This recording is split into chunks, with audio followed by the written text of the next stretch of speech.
welcome to Playwrights Roundtable, a half-hour showcase of local playwrights, directors, and wonderful actors here in the Central Florida community by the organization Playwrights Roundtable. And today we're going to watch 17-0, a play written by Nicole Carson and directed by Leesa Halstead. Yes. Welcome to the show. We are going to enjoy your play and then come back and have a conversation with you about it, all right? So sit back and relax and enjoy 17-0.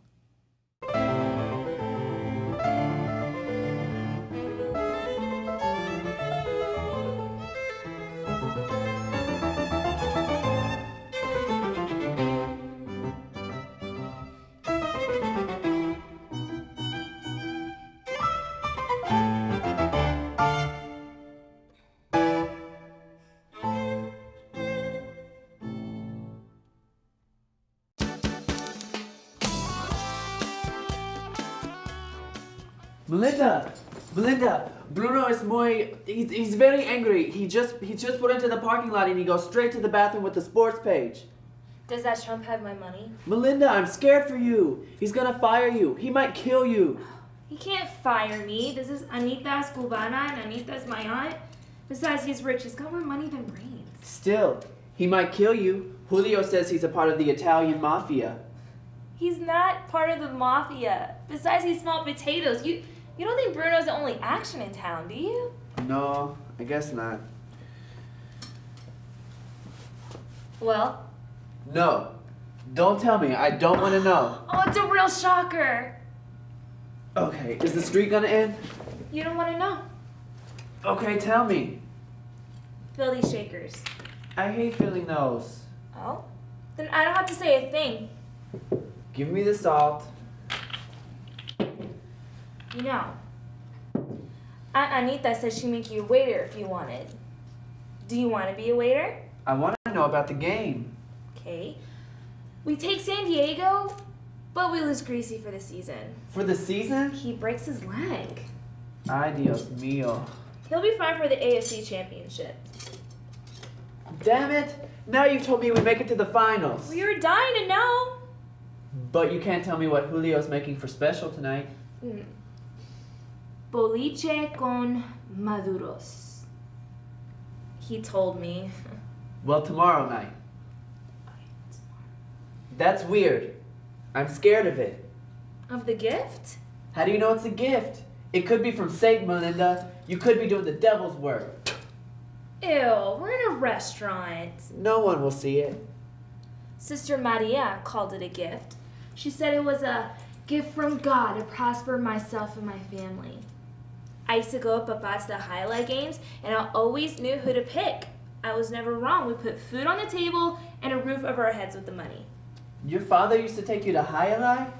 For gambling? Since I was 9. Sweet Virgin Mary. I've never been wrong in 10 years. Never. I know soccer, boxing, baseball, football, the horses, the dogs. God has given me a gift and I just know. And if I can pay for my books and help up out, then what's the harm? To take a gamble is a sin. It isn't a gamble. I've never been wrong. Then there's the commandment, thou shalt not steal. Yeah? Well, you can't lose. So isn't taking the money stealing? No! It's not like I'm robbing them. I'm not putting a gun to their heads or breaking into their houses. No, but you are lying to them. Maybe if they knew you were psychic, they wouldn't want to gamble with you no more. You'd be surprised. Still, something feels wrong. Dangerous. Look, Ricky, I've agonized over this. I've prayed, I've lost sleep, but I've never been wrong and it's brought me nothing but good things. Why would I have this gift if it wasn't good? Something is happening, Ricky, something huge. I can't even begin to tell you what it is, but if things work out right, our lives are going to change. Big time. Just trust me, okay, Ricky? I hear Bruno. I'm just gonna go to the back.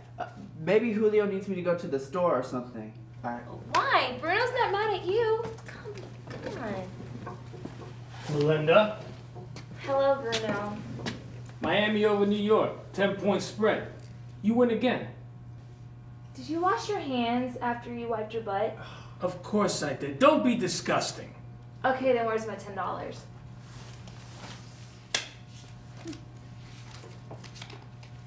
You up for San Diego this week? Yeah. Miami, 14-point spread, double or nothing. Double or nothing. Hey, if you're not up for it, I understand, you know? Yeah. Yeah, I understand you're a giant wuss. Fine. Fine. It's a bet. Streak's gotta end. Damn Dolphins. You know, I gotta say, I'm impressed with your loyalty. A lesser man would have abandoned ship. What? Well, you lived in Miami since you were 10 years old, but you stuck with the Buffalo Chips through 5 losing seasons. Yeah, so? You're almost 40 years old. You lived in Florida for 3 decades. You got your degree from Miami-Dade, and you haven't got any plans to move back up north. I hate the snow. Well, think of how easy it would be if you were a Dolphins fan. What? You heard me. With all the money you saved by not betting against them, you could watch every game from the 50-yard line with a beer in one hand and your finger up your nose. Belinda! If we weren't so short-staffed, I'd murder you for that. A girl couldn't possibly understand the meaning of loyalty. Oh, I understand. I've got my loyalties too. Yeah, you're loyal to your wallet. No, I never bet against my own home team. But I know we're going to take San Diego this week. They can shut out San Diego for all I care. They won't. My money's on a 14-point spread. I've got tickets to the big one. I'm gonna be there to see the streak end. You think Buffalo's going to end the streak? Don't ask me how, I just know it. It's some kind of sixth sense. Stratton's gonna flatten Greasy and put him in the hospital. Stratton isn't going to get the chance. We'll see how well your team plays with their starting quarterback out. You just don't get it, do you? I wager this. With or without Greasy, Miami will take San Diego this week, then Buffalo the week after that, then Baltimore, and then Buffalo again. No way we lose at home in November. How much do we have riding on this week? On the San Diego game? $20. Okay, how's this? Assuming I win, Yeah. Double or Nothing says Miami beats Buffalo next week. Then Double or Nothing on a Miami victory against Baltimore. Then Buffalo again. Then New England the week after that. Hell, I am willing to go double or nothing on every game for the rest of the season, all the way to the Super Bowl. Belinda! Stay out of this. Double or nothing on every game? That's like $80,000 if you win. $81,920 actually. Holy crap, 80 grand. I don't know, kid, that's a lot of money. You got it. Yeah, but where are you gonna get it if the Dolphins lose? Oh, don't worry about me. That's some little lady you got there, Ricky. Man, you're not kidding. Okay. You got it, girlie. Double or nothing on every game for the rest of the season. And postseason. Fine, and postseason till the fish lose. Dolphins are mammals. They eat fish. But anyway, it's a deal. Deal. I'm looking forward to taking your money. Yeah, okay. Whatever. You just bet on a perfect season. Yes, I did. Without Greasy. Without Greasy. Holy crap. Sorry to ruin it for you. No, it's okay. There'll be other seasons. Some good ones, some terrible ones. But this, nothing like this has ever happened before. It'll never happen again. At least until 2011. I think it died in 2012 because it just stops there. Don't say that. Let's eat before we open? Sure, lunch sounds amazing. Julio made devil crab. So, what are you gonna do when he pays you? He might not pay. Have you ever thought about that? $81,000 is a tiny dent in his trust fund. He's not a welcher, and he's not the only one. Melinda, what if you're wrong? I've thought about that. There's a lot of money riding on this, and if I'm wrong, then my life is over. But I'm not wrong. Well, what are you going to do with the money? I'm gonna buy a house, then I'm gonna buy a car for my dad and one for me. Then I'm gonna pay off their mortgage and save up the rest. Maybe use some of it to pay for a big wedding. A wedding? Okay. You know, Bruno's gonna have some rough times though. Buffalo is gonna get shut up by Miami in the 70s. Yeah? Later, they'll make it to 4 Super Bowls in a row and lose each one. That's impossible. It'll happen. I didn't know you were such a sports fanatic. Yeah. We're going to have to talk about your knowledge of football and how that came into writing this play. And Leesa, we'd love to talk to you too about the directing of 17 and 0. So stay tuned. We'll be right back.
Melinda.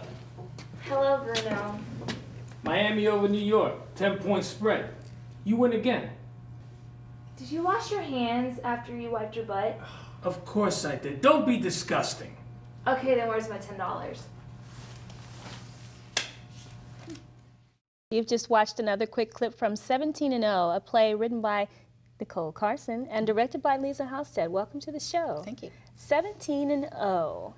You have a little bit of a football background, don't you? Yes, I do, certainly. So tell me a little bit about how you came up with the idea.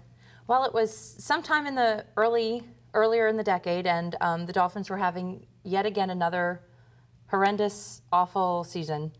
And I was inspired to write this play thinking, you know, what would it be like if I could see a few years down the road how much, you know, if we'll be better, if we'll get a better coach, if we'll get a better quarterback, which thankfully we have.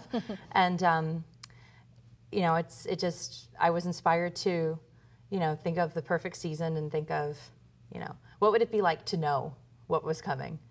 And when no one else has a clue that history is going to be made, and, you know, it just kind of, and what would it be like if you had the ability to gamble on such a instinct? And that's where the play came from. And what if you were psychic and knew all the answers? Then no one would want to gamble with you. Now, this is the first time that we've produced a play where I know that the cast was an all-Hispanic cast. And that was definitely nice to see the diversity at PRT. Was that your idea, or Leesa, do you want to talk a little bit about that? Yeah, well, Nicole happened to have written a play that took place in Miami, and she had written all Hispanic actors in the show. Actually, Bruno is technically Italian, but That's right. but we have a Cuban actor playing the role. I think, and I'm also Hispanic, so I was a Hispanic director, and I don't know that she planned that. Maybe she did. She did plan that, actually. Oh, look at that. And so I thought that was great, and that's one of the reasons I took on the job of directing, because I really feel it's important to do shows that have a fully ethnic cast, and to cast it that way, not only written that way, but to cast it that way. There were different people I could have chosen to play Melinda, who is Cuban, but I found an actress who was Hispanic, and I really, really wanted to go that way. There are so many opportunities for different people to play different roles. Why not actually put it in that, in that vein, have a Hispanic actress play the role? So I think it was great that Nicole wrote it that way, and that I was able to cast it that way, and as a Hispanic actress was able to, and director was able to direct it that way. That's weird. I'm scared of it. Of the gift? How do you know it's a gift? It could be from Satan, Melinda. You could be doing the devil's work. Ew, we're in a restaurant. No one will see it. Sister Maria called it a gift. She said it was a gift from God to prosper myself and my family. I used to go up to the highlight games, and I always knew who to pick. I was never wrong. We put food on the table and a roof over our heads with the money. Your father used to take you to highlight? For gambling? Since I was 9. Sweet Virgin Mary. I've never been wrong in 10 years. Never. The actors, I haven't seen them in any plays recently that we've done here. Can you tell me a little bit about each of them and how they were selected? Actually, I had, if you want me to talk a little bit about this, actually Nicole worked with 3 of them, actually, all of them. Yes, all of them.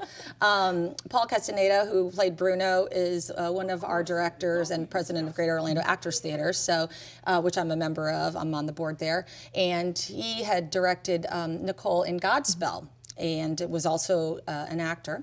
The girl playing Melinda, Angela Rodriguez, was also in Godspell, and Andrew Siebert was also in Godspell. So she got a chance to work with all of them, and then when the opportunity came up to cast the show, it's easier and better to look to who you know, because you've worked with them, they're a known quantity. So she felt comfortable about it, I felt comfortable about it, we all knew each other, and I think it proved for a successful relationship. What's the casting process like for Playwrights? Well, we typically do it's nice to be able to attend an audition. That doesn't always get to happen as a playwright. And then, it's really not the playwright's place to cast, it's more the director. And, sometimes the director will look for approval, but honestly, it's not the playwright's choice. You can build a character in your head and imagine what that character is going to be like, but part of theater as a collaborative art is that it's really out of your hands. Once the play is on paper and in the hands of your director, it's completely out of your hands. How is letting go of that process for you? Does it make you a little anxious? Actually, it's a bit of a relief for me. I have directed my own work before, which I can tell playwrights out there, it's not a good idea to direct your own work because you're not removed enough from it. Once you put it in someone else's hands, it's sort of a freeing thing for me. I may still make changes here and there. I may still tweak some things. I believe it was Arthur Miller who had revised Death of a Salesman after 40 years when they revived it on Broadway. I think some time ago. He actually rewrote scenes, and they were like, "What are you doing? This is Death of a Salesman." He said, "Well, it's not done." So you may want to revise things. You may want to go back and change things, but ultimately, it's out of your hands. So, Leesa, you've worked with some of the other plays in the area. Is this your first time with Playwrights Roundtable? It is. It's my first time directing for Playwrights Roundtable. I have seen many of their shows, and I've always wanted to act in one, and then I was asked to direct, and at first I was like, direct? Oh, well, it's been a while since I've directed, but I am, I'm directing now for Great Orlando Actors Theater, and she asked me to direct, so it kind of restarted my directing career, and I really like it because Playwrights Roundtable is a great organization to work with. They give the director a lot of freedom, but also are right there if they need you, if you need them, excuse me, to help you with any aspect of the show, from technical to the script. And Nicole was great at allowing me to cast as I needed. She pretty much was approving of what I did with everything. And I also looked to her just in case, in case I needed something, in case she was not happy with it, because I really believe in the director-playwright relationship and making sure everybody's on the same page. How often are you working on Playwrights Roundtable pieces? How long does it take you to create the idea, and do you have several going at once? As a writer or as a playwright? As a playwright, I write for with the hope that someday it'll be on the boards, and I have dozens of plays that I'm in the process of writing and finalizing and working on. So I don't specifically write for Playwrights Roundtable, but it's great that Playwrights Roundtable is there as an avenue for the new works to be produced. Now, as you're writing the play for that short format, what are you thinking about? What are some of the steps you have to go through to make sure it's a tight and concise story, but yet is fun and engaging for the audience? Well, the characters have to be fully developed characters, which is hard to do when you have a limited amount of time. But for the character to be able to take a journey to progress in any way, to grow in any small amount, is your ultimate goal. And for the story to be told, and to keep, if you can't keep an audience interested for 10 minutes, then you're in trouble. Mm-hmm. So, now, are there moments as a Latino director where you feel like you want to make sure that you're drawing a careful line between stereotypes and also giving them more everyday people elements, and not making it seem like, oh, they're Latino, so I've got to make them say and do and act in a Latino way? Yeah, that's actually funny that you say that, because there was the actor that we chose to play in the show, play Ricky, did not have a Latin accent. She had written it to have a pretty thick accent. Right. And the person that we wanted to play the role didn't. We thought we would be able to apply that he might be able to learn it, and he did, and his best efforts. But then it started to sound a little too stereotypical, and so Nicole had made the decision, let's drop that. Let's make him more assimilated, more, having been in this country longer, where he had dropped his accent, maybe just a slight hint at it. And I think it worked better. I think it worked a lot better. It wasn't faked. Especially in Miami, there's so many varying levels of accents, people who have thick accents, people who are second generation, and I think, dropping it and making it him more of Americanized was a better choice. Yeah. Any bets on Miami for upcoming seasons? I'm looking at the Super Bowl next year, baby. Okay. You got it, girlie. Double or nothing on every game for the rest of the season. And postseason. Fine, and postseason till the fish lose. Dolphins are mammals. They eat fish. But anyway, it's a deal. Deal. I'm looking forward to taking your money. Yeah, okay. Whatever. Thank you both for joining me for Playwrights Roundtable. It's always a pleasure having you here, and it's nice to see new faces. Nice to get a different perspective on the experience as well. So at the end of the program, we're going to definitely tell everyone how they can submit their plays and auditions, so we can continue to bring those diverse faces and voices into Playwrights Roundtable. Thank you very much.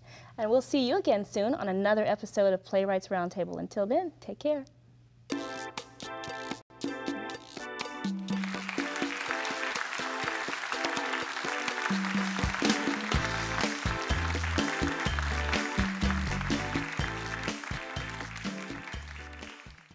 Playwrights Roundtable provides opportunities for authors to have their work read by professional actors. Members of Playwrights Roundtable have seen their works go from cold readings to workshop productions and on to successful full productions. If you love the craft, Playwrights Roundtable is the place. For more information, contact Playwrights Roundtable at 407-788 888-278-8468 or check out the website www.playwrightsroundtable.org.